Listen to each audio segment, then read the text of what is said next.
박수. 저는 처음에 목사님께서 올린 그거를 잘못 봐갖고 공동선언을 했습니다. 근데 이거를 먼저 해놨는데 목사님이 다른 거 하라고 했는데 이거를 했는데 이게 아까워서 그냥 밀어붙였습니다. 다시 해야 할 엄두가 안 났습니다. 그래서 야고보서를 택했습니다. 저자는 서기 44년경에 헤롯 아그리빠 왕이 이상하다. 깎아봐네. 헤롯 아그리빠 왕에 의하여 순교한 사도 야고보가 아닌 자신을 하나님과 예수 그리스도의 종이라고 부른 예수님의 육신의 큰 동생 야고보입니다. 그는 처음에는 예수님을 믿지 않았으나 부활하신 주님께서 그에게 나타나셨고 그는 성령이 오시기를 기다리던 120명 중에 있었습니다. 사도 바울은 그가 베드로, 요한과 함께 교회의 기둥이었다고 전합니다. 베드로 사도가 핍박을 피하여 다른 곳으로 도망친 이후에도 그는 예루살렘 교회의 지도자로 활동했고 또한 이방인 교회 성도들이 구원론 문제로 율법을 지켜야 하는 문제가 대두되어 예루살렘 총회가 소집됐을 때 그는 이방이 신자들이 율법을 지킬 필요가 없다는 바울의 입장과 뜻을 같이 하였습니다. 요세푸스의 기록에 따르면 야고보는 서기 64년경에 순교했으므로 이 서신은 그 이전에 기록된 것이 확실합니다. 대개는 본서의 여러 가지 시험이 기독교에 대한 로마 네로 황제의 대대적인 핍박으로 그가 순교했던 것과 잘 부합되는데 요세푸스 증언에 의하면 본서는 주 62년경에 기록된 것으로 추정합니다. 수신자는 흩어져 있는 12지파에게 보낸다고 한 것은 당시 여러 지역에 세워지고 있던 교회들과 기독교인들을 지시하는 비유적 표현으로 사용되었다. 서신의 정확한 연대를 산정할 수 없기에 수신자들의 역사적 상황을 재구성하기는 어려우나 믿음의 복음이 전파되고 이신칭의의 교리 위에 교회가 세워지면서 어느 지역, 어느 시대의 교회나 믿음을 절대시하고 삶을 무시 또는 천시하는 경향이 발전하였을 것은 어렵지 않게 추측할 수 있고 이러한 현상은 20세기에도 도처에서 찾아볼 수 있었습니다.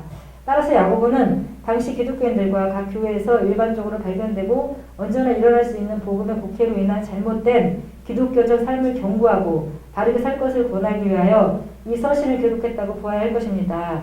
수신자들의 집회 장소가 회당이었다는 것을 보아서 대부분은 유대계 그리스도인들에게 보낸 것으로 보이고 그러나 이것은 물론 그가 이 서신을 유대인들만 들어야 할 대상으로 생각했다는 얘기는 아닙니다. 본서의 내용은 그 기록의 사정과 목적을 잘 말해주고 있습니다. 첫째, 독자들은 시험에 처하여 있었음을 알 수 있다. 그래서 성도는 시험에서 연단되고 시련 중에 인내할 것을 교훈하고 있다. 둘째, 당시 신자들이 믿음으로 구원받았다는 이신칭의 교리를 지나치게 강조한 나머지 신자의 삶의 실천은 등한시되어 그 믿음이 입술에만 머물러 있는 것을 지적한다. 심지어 교회에서 부자들이 가난한 이들을 멸시하고 업신여기고 형제들끼리 서로 비방하며 하나님을 원망하게 되었다. 신앙과 행위가 유리된 패단은 원래 율법을 자랑하면서도 율법을 범하는 유대인들에게 더욱 심했다. 이런 상황 속에서 유대인 교회의 지도자인 야고보는 행함이 없는 믿음은 죽은 것이라고 격렬한 어조로 책망하고 경계했던 것이다. 중심 주제는 그리스도인의 삶 가운데 믿음의 실천을 강조합니다.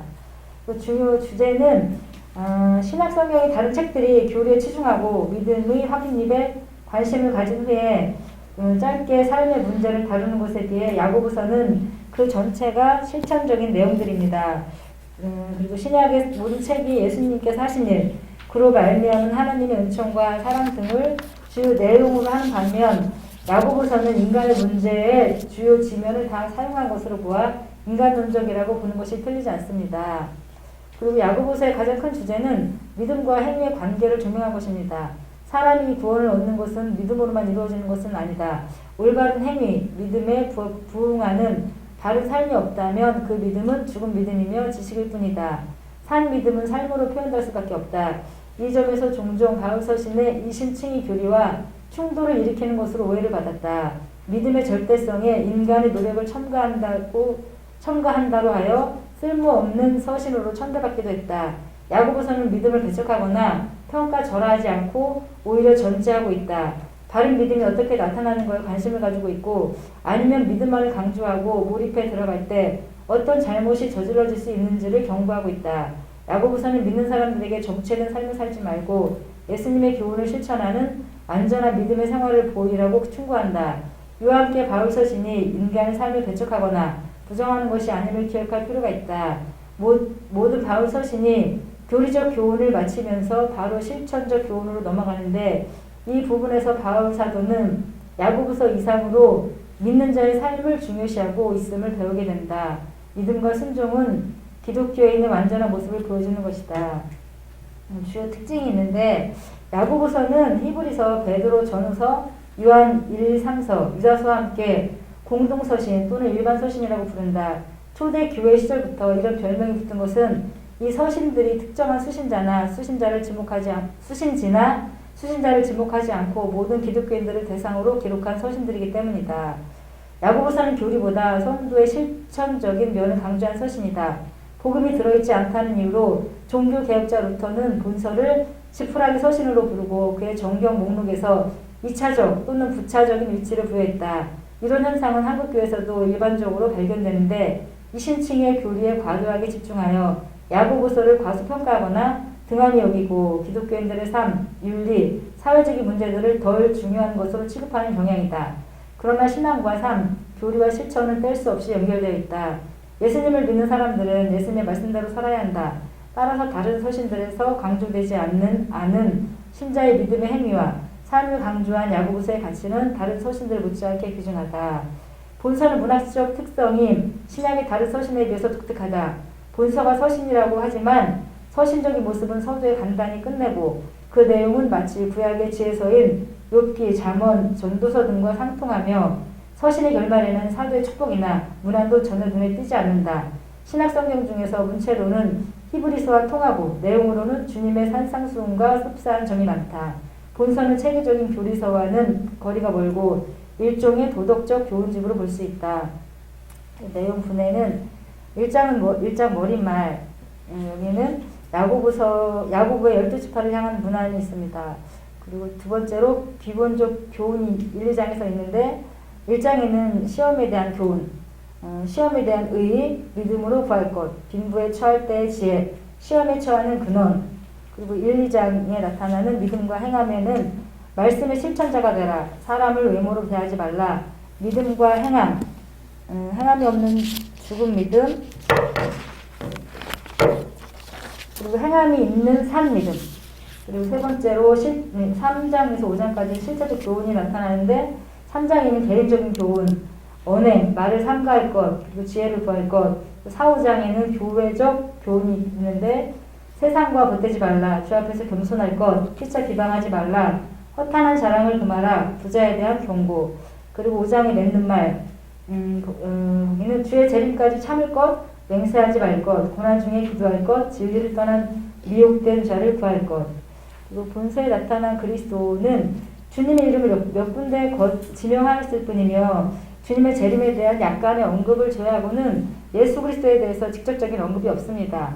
그리스도인의 삶을 위한 교훈에 주력하고 있고 특히 마태복음의 산상수훈에서 많은 영향을 받았다고 볼 수 있는데 신자가 세상에 비추되며 내 이웃을 내 몸과 같이 사랑하라고 하신 주님의 교훈의 핵심을 근거로 하여 성도의 삶의 실천적 교훈을 다룹니다. 그리스도인이 삶 가운데서 말로만의 증인이 아닌 삶의 거룩한 실천을 통해서 세상에 비추신 그리스도를 전해야 하므로 본서에서 가르친 야고보의 교훈은 곧 그리스도께서 이 땅에서 사신 삶의 모습임을 알 수 있습니다. 이 야고보서와 마태복음의 연관성이 참 많은데 예를 들어서 야고보서 1장 2절과 마태복음 5장 12절은 내용이 같습니다.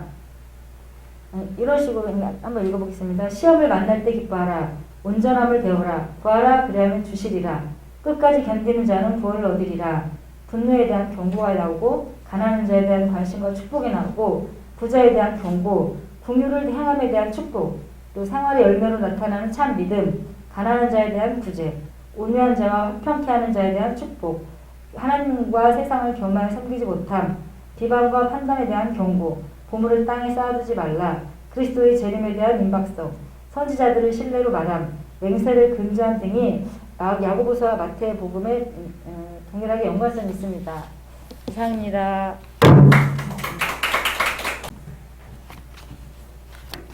박수.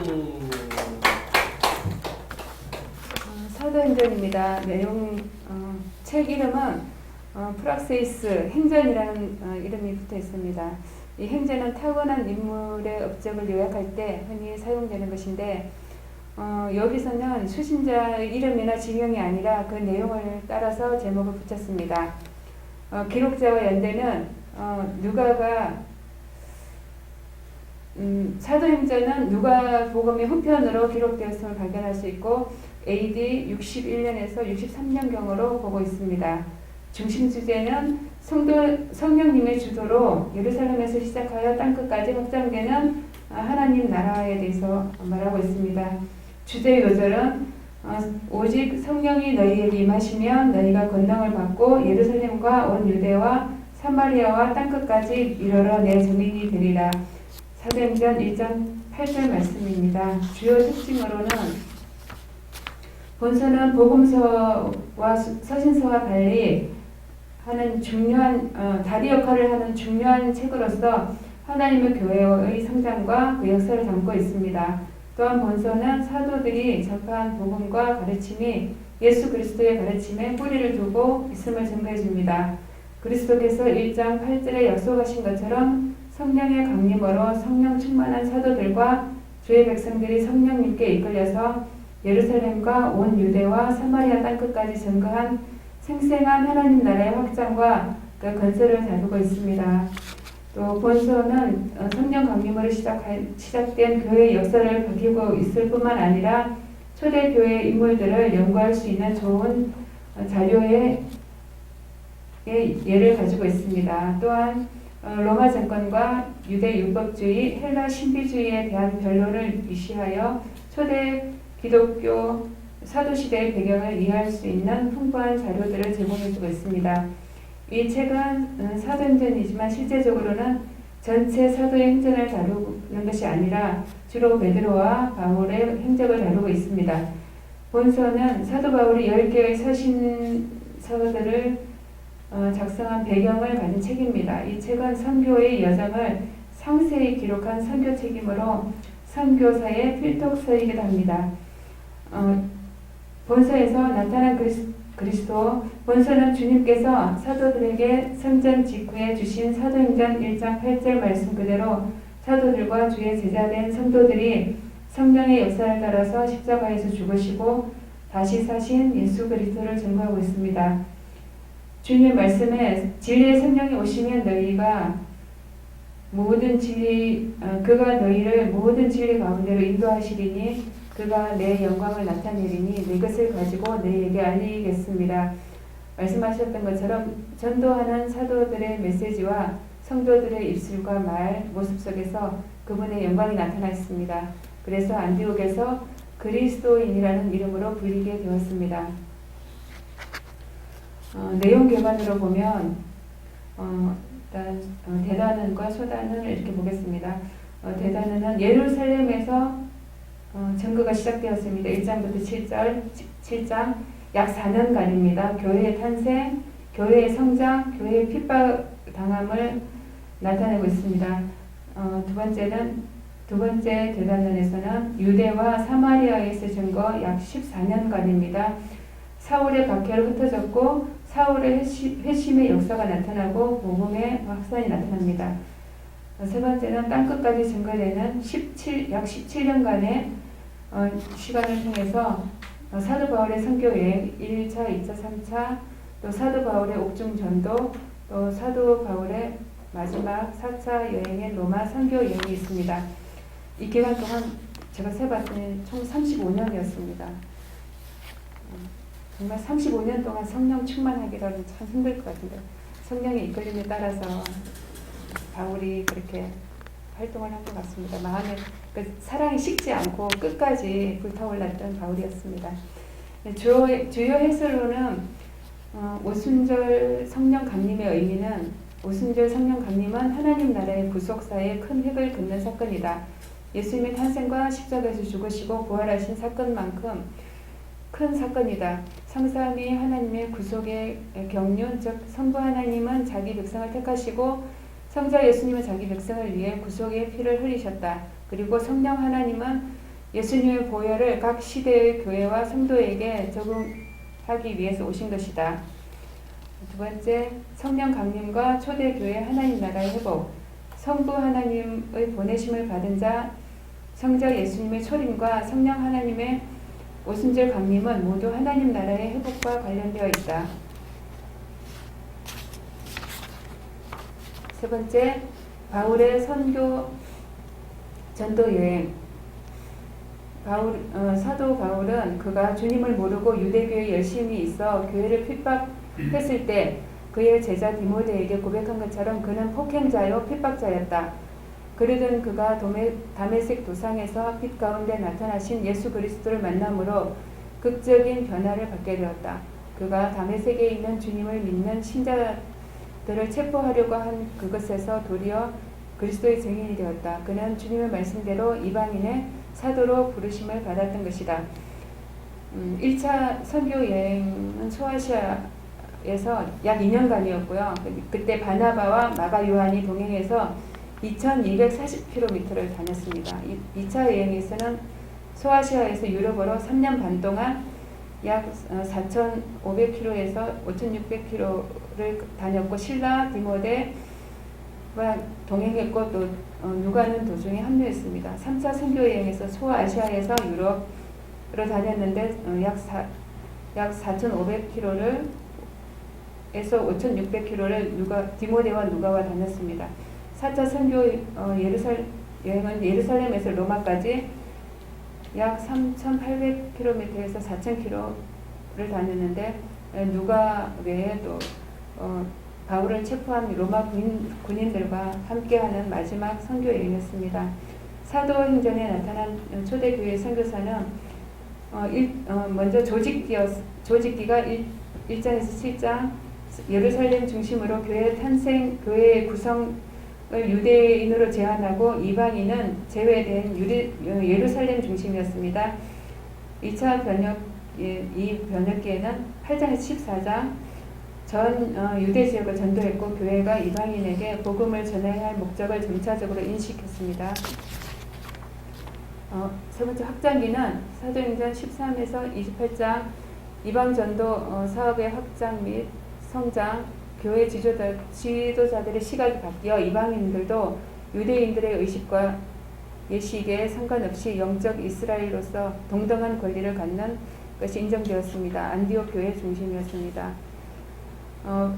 바울의 로마 여행 확장기에서 이제 바울의 로마 여행 예루살렘 가이사랴로 가서 가이사 앞에서 호소하여 로마에서 호송되어 약 2년간 감옥 생활을 하였고 호송되는 기간과 감옥 생활의 전 기간을 바울은 전도의 기로 삼았기에 이 로마 여행을 4차 여행이라고 합니다. 바울의 2차 투옥이 있었고 그 다음에 순교가 있었습니다. 저는 이것을 보면서 이게 하나님의 생각, 저번에 주일 예배 때 하나님의 생각, 사람의 생각에 대해서 예배를 드렸는데 저는 자꾸 사람의 생각으로 계속 이것을 읽으면서 사람의 생각으로 계속 갔는데 결국은 하나님의 생각을 가야 이 사도행전이 이루어지는 것이지 계속 사람의 생각으로 가면 너무나 슬프고 너무나 힘들고 너무나 괴롭고 그런 사람의 생각으로밖에는 베드로가 예수님을 막았던 것처럼 그런 게 계속 내 속에서 일어나고 있었거든요. 그래서 하나님의 생각으로 가야 더 큰 틀을 볼 수 있고 더 큰 과정을 이룰 수 있고 하나님 나라를 이룰 수 있다는 것을 느꼈습니다. 제가 막 이게 안 돼가지고 거의 다 양으로 막 나는 승부를 해야 되겠다. 막 줄이는 건 안 되고 막 머릿속에서 이게 정리가 안 되니까 계속 양으로 승부를 해야 되겠다. 그래가지고 일단 많이 쳤습니다. 많이 치고 그리고 계속 나의 그 연약함과 나의 부족함을 계속 느끼는 시간이었습니다. 감사합니다. 여러분들 발표하는 게 너무 익숙하네요. 네? 자, 우리 자축하는 의미에서 박수 한번 합니다. 네. 제자들이 잘 때야 스승이 칭찬받았어요. 그죠?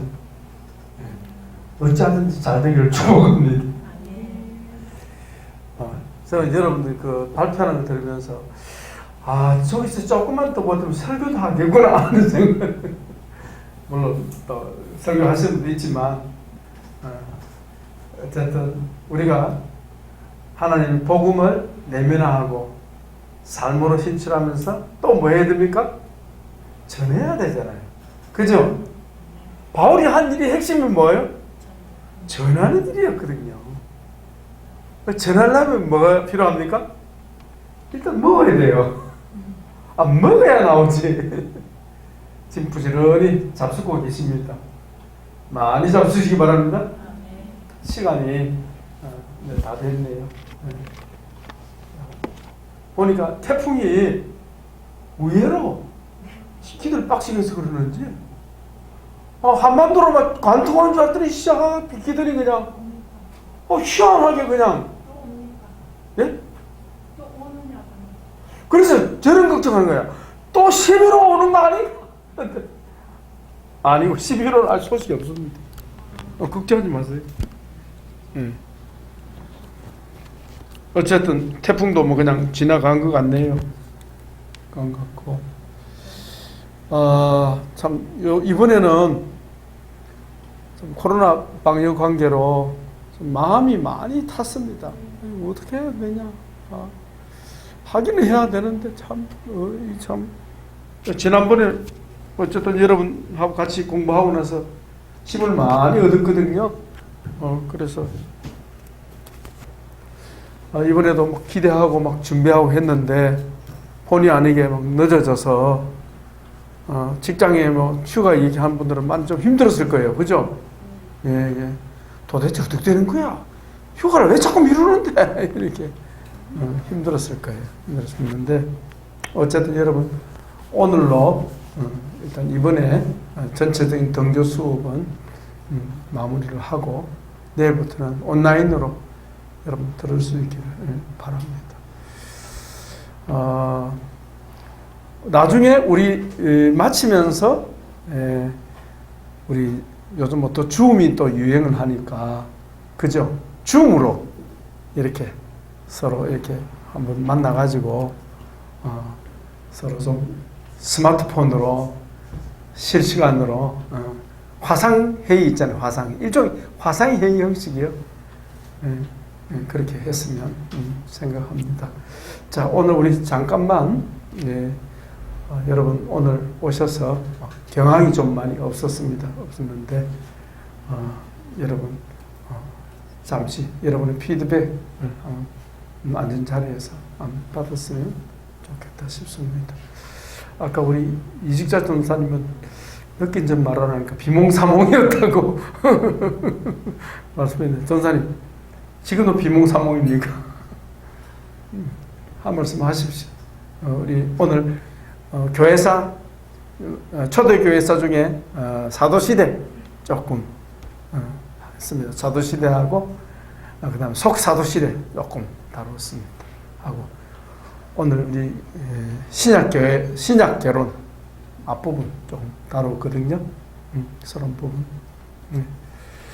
마이크 여러분 마스크 쓰고 계시니까 예.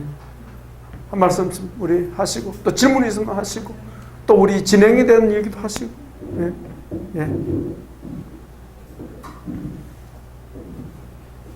제가 그동안요 너무 글 작업을 오래 해서 그런지요 머리가 잘 안 되고 한 것 같아요. 오늘 말도 막 말이 안 돼요. 너무 그 지난번에 그 교재 전사님 쓰는 책 예. 마무리 했습니까? 예. 끝났습니까? 예. 예. 그래서 예, 썼네요. 아니 출판사에서 배송하고 바꿔달라고 수정해달라고. 또 수정했는데도 그대로 또 안 해놨어요. 그게 힘든. 커뮤니케이션이 안 되더라고요. 아. 그래서 너무 오래 걸렸는데요.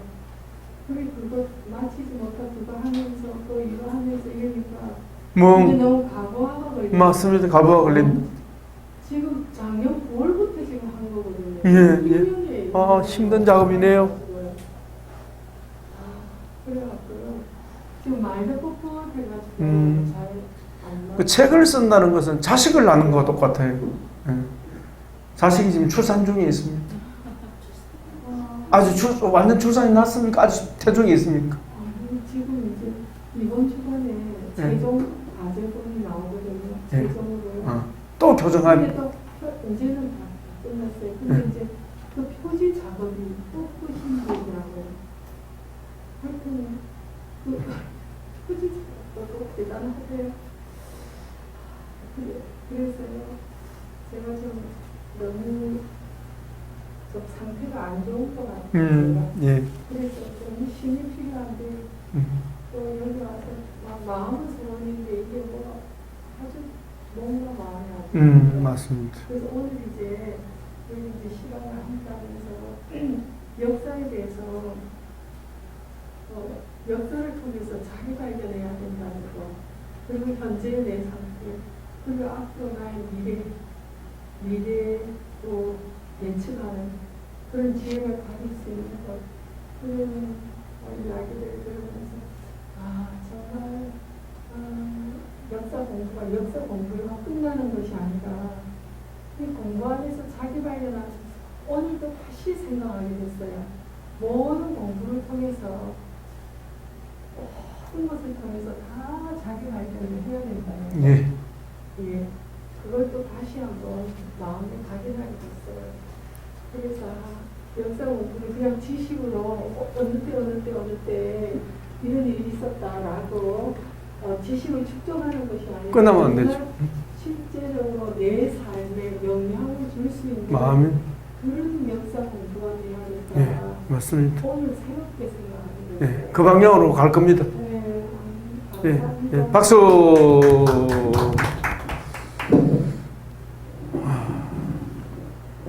네, 오늘 세계 교회사 배우면서 정말 내 안에 역사 의식이 없었구나. 그걸 엄청 깨달았고요. 역사에 별로 관심이 막 없었던 것 같아요.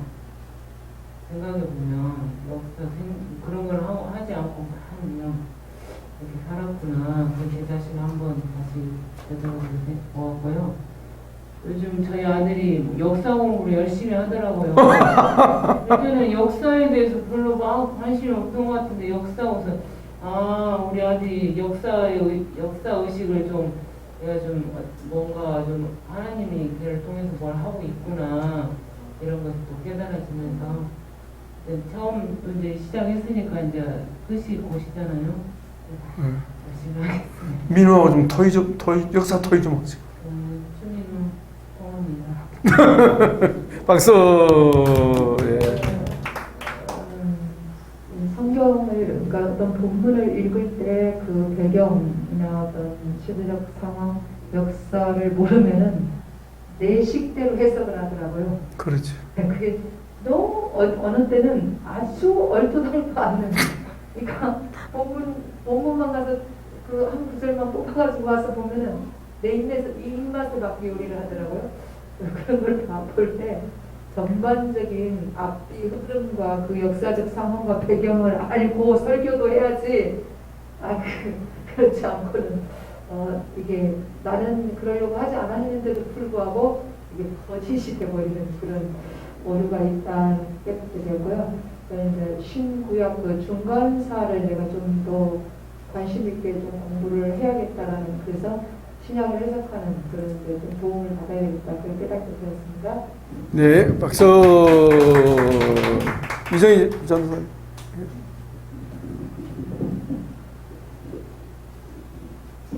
저는 역사가 현재랑 같다는 생각이 들었어요. 우리가 옛날에도 이런 게 있었구나. 근데 우리가 몰라서 성경 속에 이렇게 모든 게 있었는데 그때도 사람들이 그걸 모르니까 이제 차츰차츰 알아가는데 지금도 이제 그게 거울인 것 같아요. 자식이 부모를 비추는 거울처럼 역사가 과거가 지금 저를 비추는 거울 같아요. 역사가 거울이구나. 그걸 봄으로써 우리가 지금의 나를 점검해 볼 수 있고 좀 더 나아지는 그런 계기가 되는 것 같다는 생각이 들었어요. 예. 역사는 나의 거울이다. 예, 감사합니다. 전사님 바짝 대시고 사이버 식구들. 여기 열려 있어도 손에 색이 열리지 않으면 단독제라고 했지만 저는 제 처음에 그것이 가슴에 많이 와닿고 그리고 아까 말씀하실 때 캐로가 했다는 그 말, 만약 내가 태어나기 전에 뭐 사실을 모른다면, 역사를 모른다면 당신은 영원히 어린아이로 머물 것이다. 저 어린아이였어. 그리고 지금도 역사를 쓰는 순간인데 지금 이 시간도 역사 흘러간다. 역사를 흘러가고 이것이 오늘 지나면 이 순간이 지나고 나면 이게 역사인데 이게 좋은 기억으로 기록되는 그런 역사를 만들어야 되겠다 하는 생각을 했습니다. 오늘은 만들었습니다. 박수.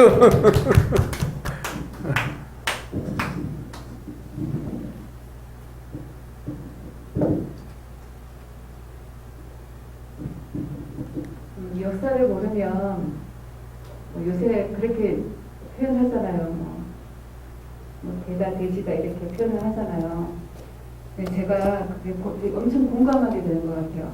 이렇게 살고 싶지는 않지만 역사를 모르면 저기 삶이 발전되어가지 않고 변화되지 않고 자기가 만든 그 틀 안에서 계속 그렇게 살아갈 수밖에 없는데 이제 이 지성 치유를 통해서 이 역사를 통해서 또 이 신학 과정을 통해서 또 치유 신학 과정을 통해서 계속 그 내가 관점이랑 또 지금 이 현 시대에 일어나는 속에 내가 살고 있기 때문에 내가 역사의 흐름에 같이 있고 나의 역사의 흐름이 미래와 또 과거에 계속 연결되는 것을 느끼게 해서 내 생각 그 머릿속이 밝아지는 거 있잖아요. 뭔가 뭐 답답하고 막 그런 게 아니라 정말 머릿속이 맑고 명쾌해질 것 같은 그런 희망이 생겼습니다. 감사합니다. 박수. 아까 하나 빠뜨린 있는데 여러분 많이 들어본 얘기예요.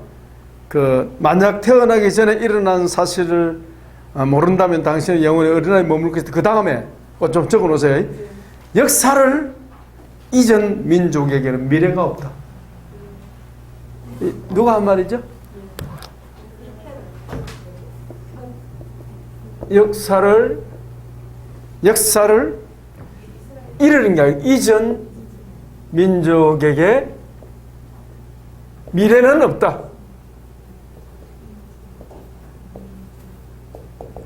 인터넷 보면 나오는데요. 두 가지 설이 있습니다. 단재 신채호.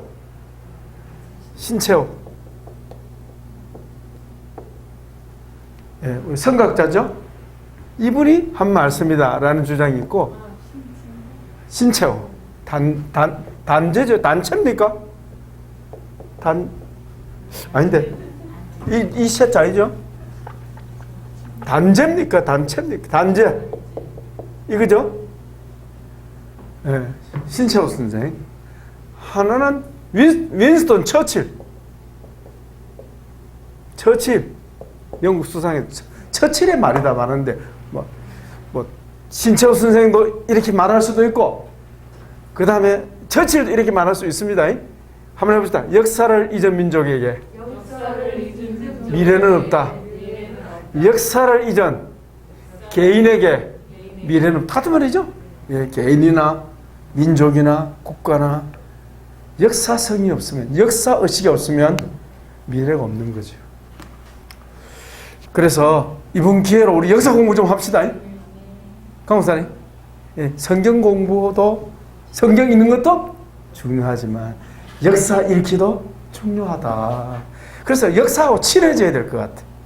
안 그러면 안 친하니까 이 공부하면 안 하는 거예요. 안 되는 거예요. 저부터 역시. 그래서 책을 하나 선정해 놓고 뭐 얘기 세계사라든지 뭐 얘기 한국사라든지 읽으면서 주저리 자꾸 일단은 스토리를 알아야 되거든. 스토리를 알고 그 다음에 해석이 들어간단 말입니다. 그 해석은 맨 마지막에 들어가는 거예요. 관찰이 안 되고 아무리 해석해보면 소용없는 거예요. 그래서 일단 역사적인 사실, 언제 어디 누가 언제 어디서 무엇을 어떻게까지 역사를 통해서 알고 그 다음에 거기에 해석하는 거예요. 예, 왜? 그래서 저는 참 우리의 만남이 참 귀한 만남 아닙니까? 그래서 저는 여러분들이 정말 하나님이 이 시대에 기뻐하시는 그런 훌륭한 하나님 사람들로 세워지고 사역자들 세워지길 저는 소원하고 우리 하나님의 얼굴이 되기를 축복합니다. 그러려면 역사의식이 없이는 안 된다는 거예요. 지도자에게 구멍이 난 거예요. 역사의식이 없는 지도자는 진정한 의미의 지도자를 할 수가 없다. 미혹되기 쉽다. 미혹되기 쉽다. 특별히 영적인 은사가 강할수록 역사의식은 더 요청이 됩니다. 왜? 옛날 선지자들이 그랬으니까. 여러분 선지자들은 역사의식이 있었습니다. 그죠? 그죠? 네, 중요한 부분이다 하는 생각이 들고 여러분 아무튼 어려운 가운데서 참 이렇게 오셔서 이번에 우리 2주차 수업을 할 수 있도록 협력해 주신 여러분들께 감사하고 축복하고 또 우리 온라인으로 공부하는 여러분들을 축복합니다. 우리 오세는 전사님을 축복합니다. 박수. 우리 이정희 전사님 축복합니다. 박수. 우리 회장님 김은희 전사님을 축복합니다. 우리 이지찬 전사님 축복합니다. 강선림 목사님 축복합니다. 부산에 있는 우리 이수미 전사님 축복합니다. 장미라 전사님 축복합니다. 강서인 전사님 축복합니다. 누가 받았을까? 나는 모를 줄 아시네. 박정철 전사님 축복합니다. 예? 정동혁 전사님 축복합니다. 자, 우리 잠깐 우리 기도 한번 하면서 마무리하겠습니다. 예, 송사모님 미안합니다. 등잔 밑이 어두웠습니다. 박수 축복합니다. 우리 잠깐만 우리 주인 한번 부르고 기도 한번 하고 마무리하겠습니다. 기도합니다. 주님 감사합니다. 주님께서 우리를 붙들어 주시고 주님 함께 해주셔서 첫날 이렇게 어려운 중에도 마무리를 합니다. 주님 오늘 시작에 불과합니다만 주님 저희를 붙들어 주셔서 이 시간 마칠 수 있게 해주시면서 감사합니다. 은혜 임재하여 주시옵소서. 우리 회장님 기도 한번 하고 제가 마무리 기도하겠습니다. 회장님 앞에 나오셔서 기도. 예.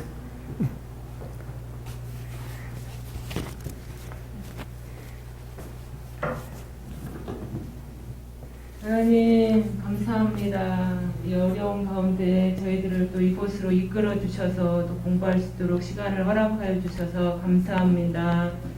하나님 또 이 공부를 위해서 아버지 또 준비하시고 또 애쓰시는 원장 목사님과 이 목사님 하나님 축복하여 주시고 하나님 영혼육이 아버지 더 회복되며 강건해지고 아버지 주님 더 힘을 주셔서 마지막까지 잘 또 마무리할 수 있도록 하나님 은혜를 내려 주시옵소서.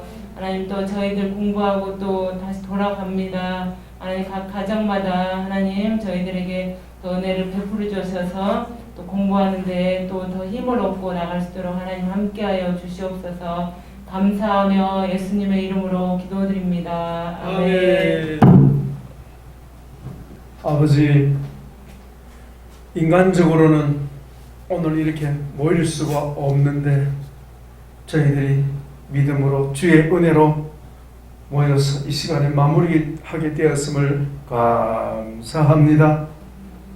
주여 국가적으로 코로나 바이러스 방역으로 인하여서 참 모든 산업이 위축되어 있고 모든 활동이 위축되어 있는 이 마당에 그러나 저희가 믿음으로 시작하여 싸우니 아버지께서 마칠 때까지 이루시기를 원합니다.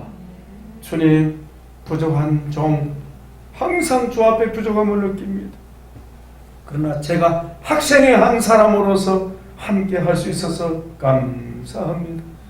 주여 세계교회사 공부 끝까지 붙들어 주시고 주여 온라인으로 하는 원우들에게도 동일한 은혜를 있게 하여 주시고 이제 마치고 내려갑니다. 올라갑니다. 주여 순창으로 가는 우리 김은희 전도사님 동행하여 주시옵소서. 이 정희 전도사님을 축복합니다. 가면서 아름다운 교제가 있게 하여 주옵시고 늘 함께 섬기는 우리 강목사님을 축복하고 또 우리 원사님을 축복하고 우리 이시달 전사님을 축복합니다. 주여 성사모님을 축복하고 또 온라인으로 공부하는 우리 박정숙 전도사님, 강서영 전도사님, 주여 이선미 전도사님, 장미라 전도사님, 정동혁 전도사님을 축복합니다. 온라인으로도 잘 따라올 수 있도록 도와주시고 내일 모레 또 계속되는 수업에 주의 은혜가 함께 해주시기를 원하오며 가르치는 종들을 계속 붙들어 주옵소서. 우리 하나님 식구들 가운데 한 사람도 코로나 바이러스에 노출되지 않도록 예수님의 보혈로 덮습니다. 주여 하루속히 치료약이 나오게 하시고 백신이 나와서 이 코로나 바이러스로부터 자유케 될 수 있도록 성령 하나님 역사하여 주옵소서. 모든 영광 주님 홀로 받아주시기 원하옵고 우리 주 예수님의 이름으로 기도합나이다. 아멘. 박수로 중경을 드립니다. 수고 많으셨습니다. 수고 많으셨습니다.